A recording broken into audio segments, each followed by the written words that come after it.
Alright, so we're up to the second part of the objective, which is to review and learn about the different systems. The three systems, hopefully, that we'll get to are the integumentary, the skeletal, and the muscular. So we're going to start with the integumentary system.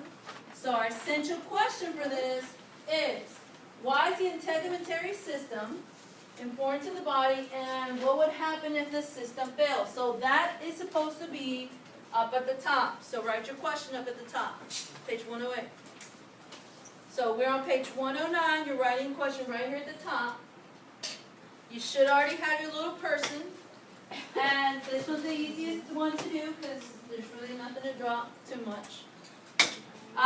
You're going to want to write notes for every one of the systems.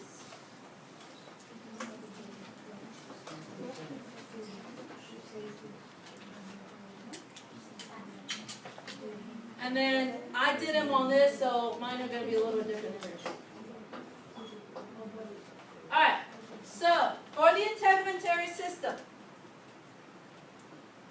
basically all I did is I outlined that little person again, okay?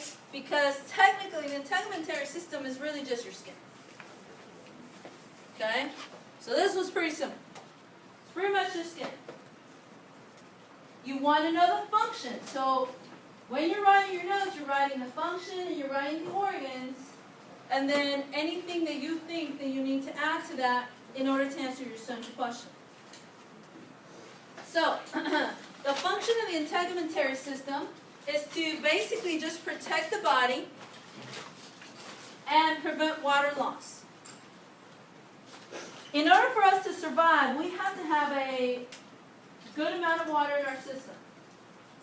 So the skin is there for us not to lose it. And sometimes it helps to lose it, but because we're getting too hot and there's a way to control our body. And we're going to get to that whenever we get to the endocrine system. So the integumentary system, as I said, is for protection from the outside exterior and to prevent water loss. Our organs for the integumentary system is obviously the skin for the most part. And that skin covers our body and keeps the water in.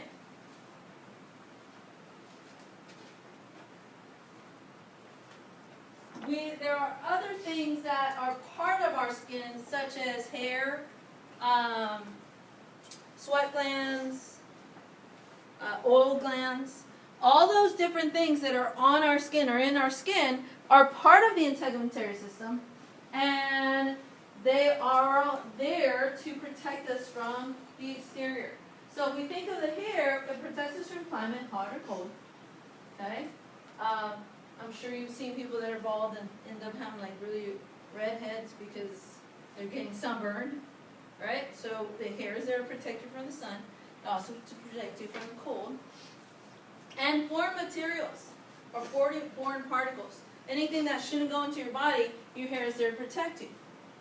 Okay? If you think your nasal hair is to protect you, when you breathe in, you're breathing in not only oxygen, but you're breathing in other particles, right? So you're breathing salt, you're breathing sand, things like that. So they're there to kind of stop that stuff from going in. For your eyes, you have your eyelashes. They're there to protect you from things going into your eye. So anywhere you have any ability of foreign particles to go into your body, you're going to have hair in order to stop that from occurring. Sorry? Skin? No. Integumentary? Okay, we need to be, like I told you, you're gonna have to be fast. If you miss something, I'm recording. Okay? So, only one, especially because this is the simplest one. I'm not doing it for the other ones. So you need to be fast. So any questions on the integumentary system? Now, without the integumentary system, you would be exposed to all kinds of bacteria. I mean, it's the outer covering. And you know that. Anytime you scrape yourself and you bleed, isn't there always the chance of an infection? There's a chance of infection because you basically took away the layer of skin that protects you from the infection. So you expose the interior of your body to the outside. Okay? That's why the integumentary system is so important. It's because it protects you from diseases. It also keeps water in. So any questions over the integumentary system? Okay. So we're going to go on to our next page, which is page 110. So now on page 110, we're going to do the skeletal system. Now, obviously, this one's a little harder to draw, so listen to me. Listen. We cannot spend 15 minutes for you to draw this perfectly. We can't spend that time. So you're going to draw it very quickly and as simple as you can draw it. It does not need to be very detailed. Okay? Everybody heard me? Very simple. I'm going to give you 5 minutes to get this drawn.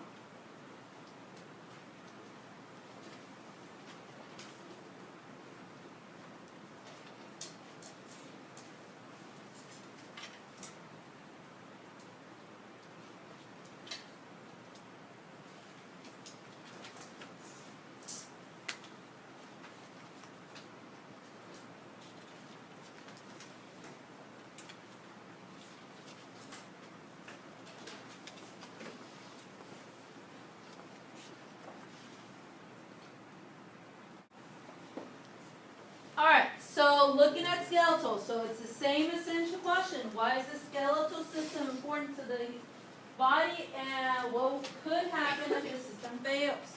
So, if we look at the function of the skeletal system is our support. And it protects soft body parts. If we didn't have a skeletal system, if we didn't have this inside skeleton, our body would be a blob on the floor. Okay, it gives us our framework. That's the reason we can stand up. Okay, that's what skeletons do. Now we have a skeleton inside. Other organisms have exoskeletons, which means that their skeleton is outside. Meaning the protection is outside of their body. Think of a roach. Okay, so there's no bones inside a roach, but their skeleton is on the outside. It gives them that framework. Our skeleton is inside. And what it's there for is to give us support and to protect our soft body parts.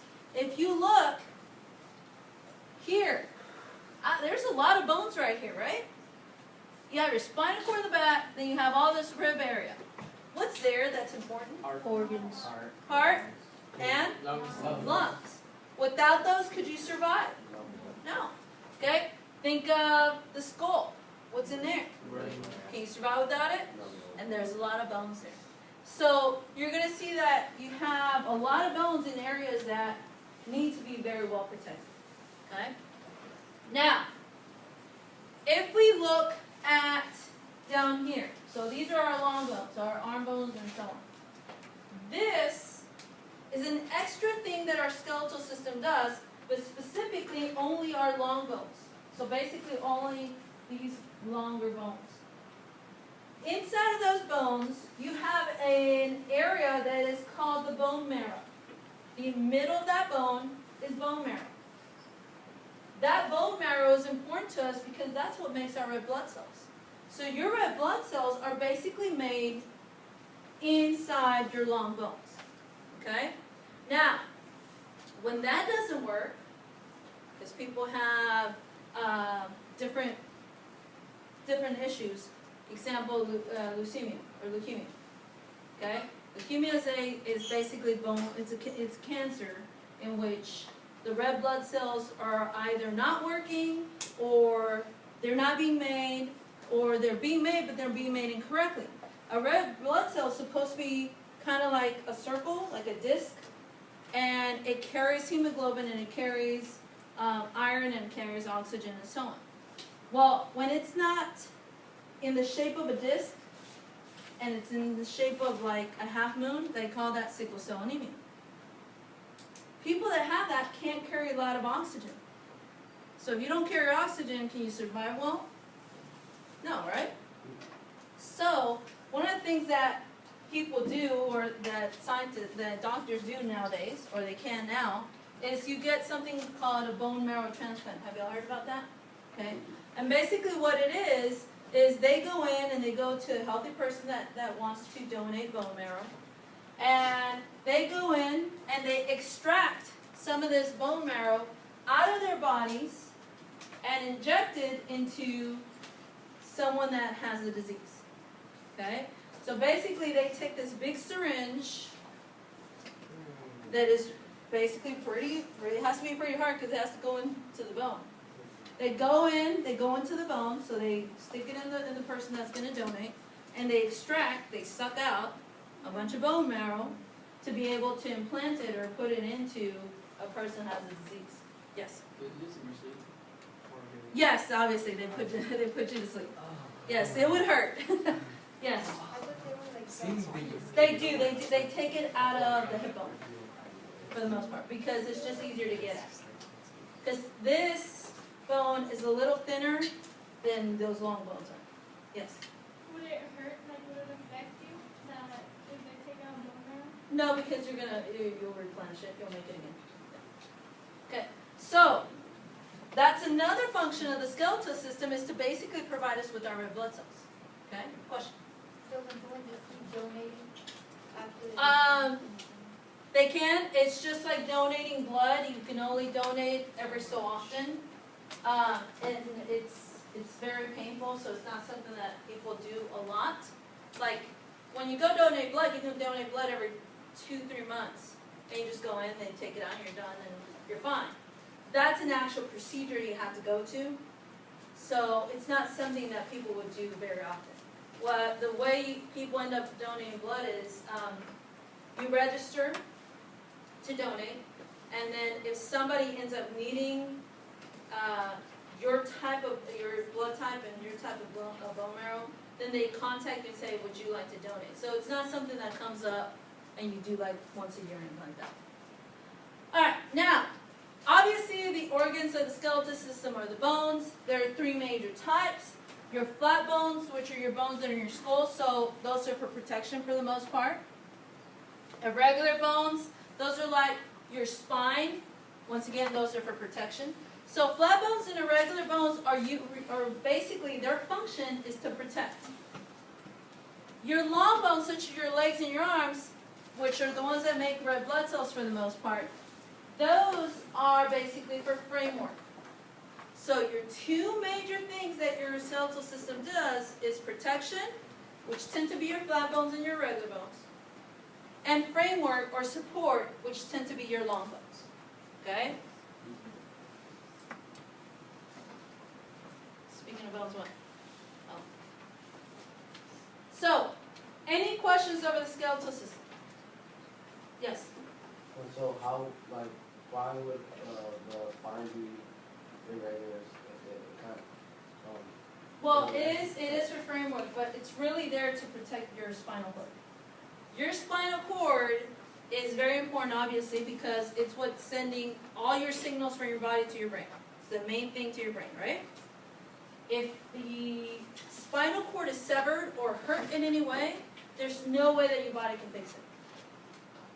Right now, we're to a point that if your spinal cord is cut somehow, that's it. They're not going to fix it. You're basically going to be paralyzed or quadriplegic forever or be on machines forever. They're not going to be able to fix it. So those irregular bones that are your spine bones are, yes, they're there to keep your back straight and give you support. But really, the main reason they're there is to protect that spinal cord. Yes? Oh.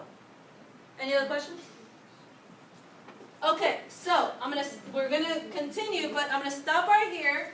If you look, I gave you a couple of sticky notes. So this is what I want.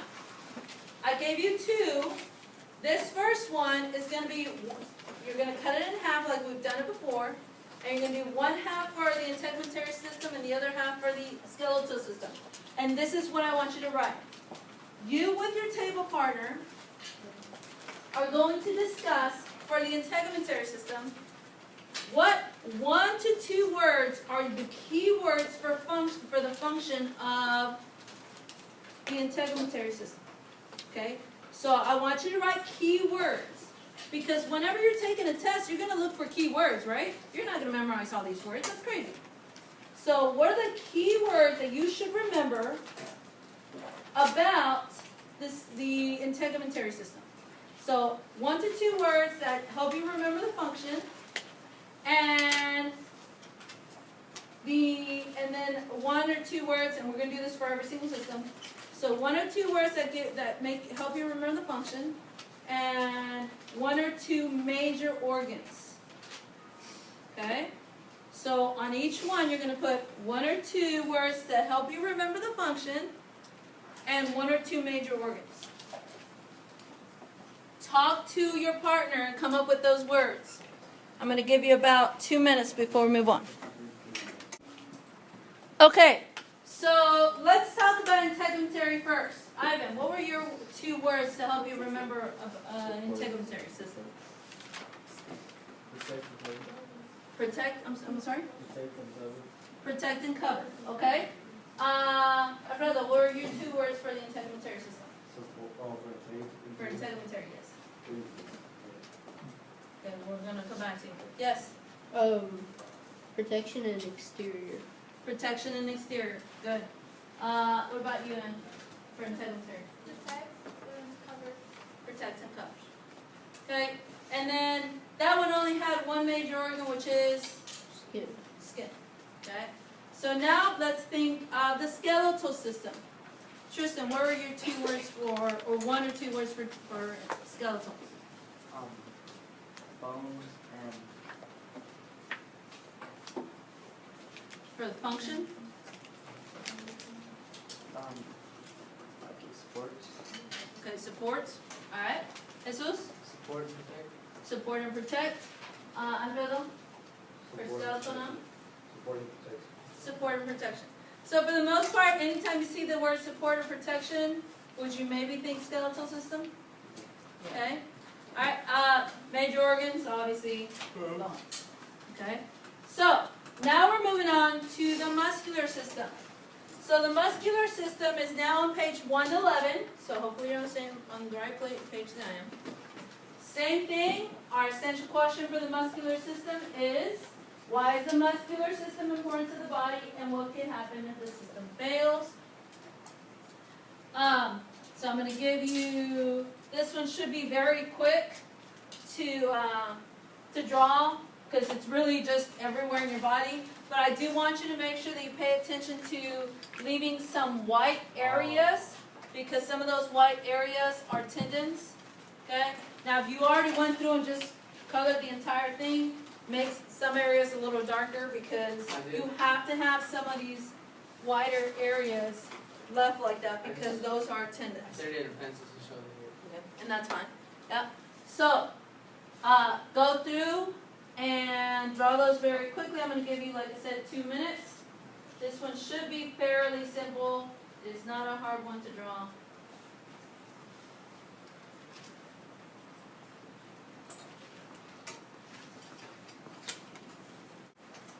Okay, so looking at the muscular system, the function of the muscular system is to move the body, food, and blood. So any type of movement whatsoever that occurs in your body is due to the muscular system or to muscles.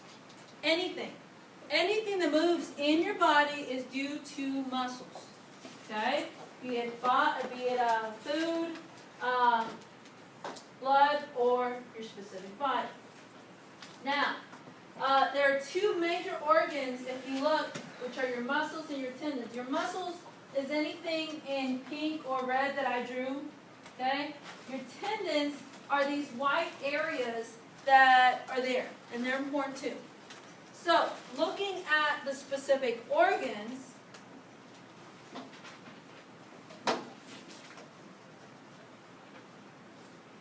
your organs are the muscles and the tendons.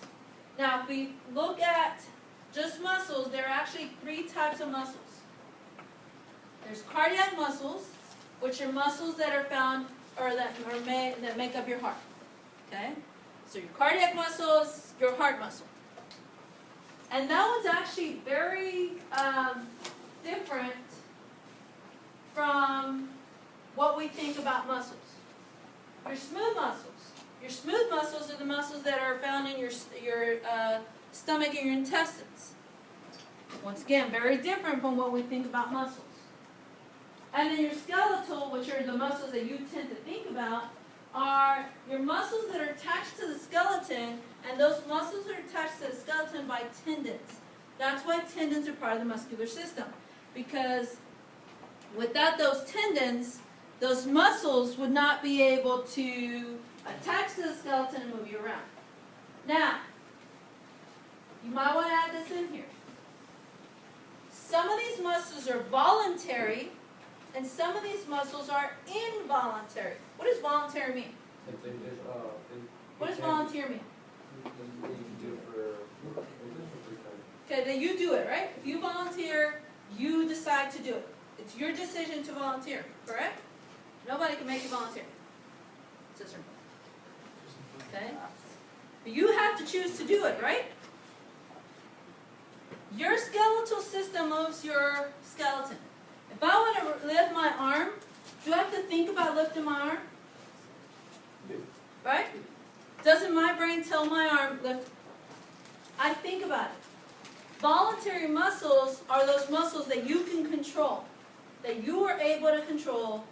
Those are called voluntary muscles. All your skeletal muscles are voluntary muscles. I'm not going to walk unless I want to walk.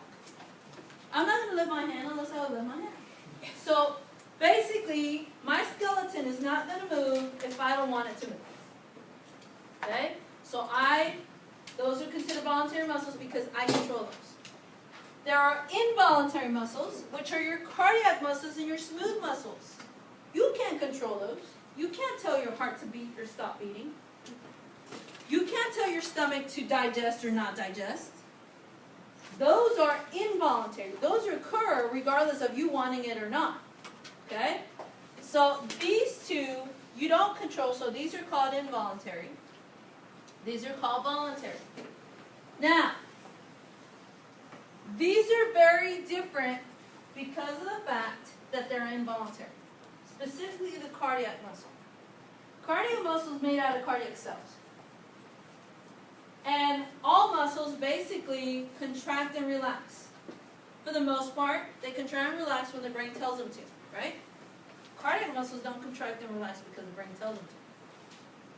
Cardiac muscles contract and relax because they contract and relax. If you take one cardiac cell out of the heart and you put it in a liquid that allows it to get oxygen and allows it to basically have some electrical current in it, that cardiac muscle is going to beat. I can take a piece of one cell out of the heart and it's going to beat by itself. And take another one out of there and it's going to beat by itself. As long as it's getting oxygen, it's going to beat.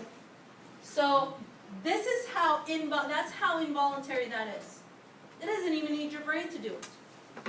As long as it has oxygen and energy, it will beat. Okay?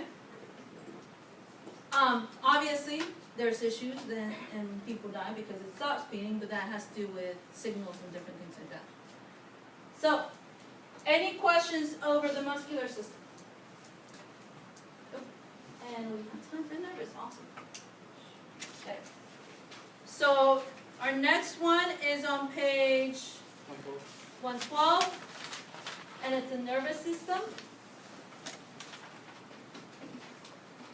This one should be fairly easy. I'm going to give you about 2 minutes to draw that. It's fairly simple. Alright, so we're moving on to the nervous system. Same essential question. Why is the nervous system important to the body? And what happens if the system fails?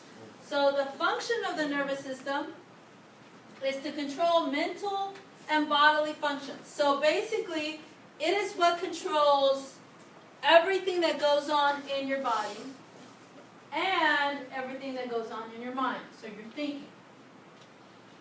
If we look, basically, the nervous system is all over your body. You have nerves everywhere, okay? Major organs obviously are the brain and the spinal cord, and then you have your nerves going everywhere. So, looking at what specifically the organs do, the brain is basically the central part of your nervous system. It's actually part of something called the central nervous system. And the brain basically sends signals. Another way to say signals in talking about the nervous system is impulses that tell the body what to do and receives signals to process information. So if I want to walk, my brain sends signals to my muscles in my legs to start walking, contracting, and doing what I need to do. Alright? When I look at the color red, my eyes take in the information, and those signals go to my brain, and my brain processes it to tell me that that's the color red. Then you have your spinal cord. Your spinal cord is the passageway for all nerve signals from the brain to the body. So basically, the spinal cord is what connects your brain to everything else out in your body. That is why the spinal cord is so important. Because if something happens to that spinal cord and it gets cut or damaged, then there are no more signals that occur. So if I look at this body, if for some reason the spinal cord gets cut right here, that means everything, all the nerves from the bottom or at the bottom of that are not going to be able to send signals to the brain. So that's your legs. Are you going to be able to walk? No. No. Okay? Because as soon as that occurs, if my spinal cord gets cut right here, then anything that occurs under that is not going to be able to go to the brain, and the brain can't send signals to that part of your body. That's where you get people that are like quadriplegics because they get damage it right here. Well, if you damage it here, then now it's your entire body, correct? Now think about it. If it's your entire body, can it send signals to your lungs? Can it send signals to your heart? Can it send signals to your stomach? No. Okay, that's why people that are quadriplegics basically are attached to a machine that is breathing for them and that is basically pushing everything through their body, things like that, because the brain can't do it. Right? That's how important that is. That's why the spinal cord is important, because of the fact that it protects that major organ. That's why the skull is important, because it protects your major organ in the brain. Okay? And then the nerves just send and receive signals. X-Men. Huh? Like the guy from X-Men, Professor Xavier. Yeah, well, he broke his back. Yeah. And, I mean, right now, as of right now, we don't have any way to fix any of those nerves. Your body can fix all these other nerves, all the smaller nerves and so on. Your body can fix those. I mean, that happens. You know that you've gotten a cut. When you get a cut, that cuts nerve endings, right? But after it heals, can you still feel? Yeah, right? Can you or can you not? Yes. Yes. So, if it's something severe, then you might lose a little bit of sensation. But overall, it can still feel. Problem with nerve damage is when it's the bigger nerves, such as the spinal cord, where our body doesn't have the ability to regenerate those. Those don't grow back. Same thing in your brain. You lose neurons, those don't grow back. You're born with a certain amount of neurons, and when you're little, you're still making some. They're still making a bunch of connections and so on. But after you reach a certain age, if they're not being used, they're just going to start getting weeded away. Meaning they're just going to die off, start sending signals because they're not being used. That's why they say you should learn something you should basically, for the rest of your life, you should try and learn new things. Because when you learn new things, your brain makes new connections, and it allows you to stay away from some of those mental problems that you can come across as an older person. Like, for example, everybody heard of Alzheimer's, right? Alzheimer's is an area of your brain that basically stops sending signals. Because it stops sending signals, you become senile, you start forgetting things, things don't occur. All right. There's research on this congregation or a convent where all these really old nuns, 105 years old, okay, are living to a very, very long age, and none of them are senile. None of them are having the problems that a person of 100 would have, being forgetfulness, Alzheimer's, things like that. So, obviously they still died from bodily, their body just gives out, heart, other problems, but they were looking at, why is it that all these women, none of these women are going senile, none of these women have Alzheimer's. Okay, it's very weird. So as they died, they started looking at their brains after death, and they actually saw that a lot of these women actually did have Alzheimer's, but they didn't show the symptoms. So they had areas in their brain that were basically dead, just like Alzheimer's were, but they didn't have any of the symptoms. And what they realized was, well, because your brain is so plastic, meaning that it can change, because they had devoted themselves to learning new things every year. Like, for example, one year they learned to play the piano. The next year they learned a new language. The next year they learned computers. They learned new things every year. They were always learning something new. Their brain had learned how to make connections around those dead areas. So in their brain they had dead areas. They had Alzheimer's disease. But their brain, because they're always learning new things, made connections around it and just bypassed those areas. So even though your brain is going to have issues, you can make it to where you don't have those issues when you continue your learning, because it continues making connections. Doesn't make new neurons, but it makes new connections. Okay, which is good. All right. Any questions over the nervous system? All right. So you have a second sticky note. You're going to cut it in half. Same thing. 1 to 2 words that will help you remember the function, and then 1 or 2 major organs. You're going to do that for the muscular system, and you'll do that for the nervous system.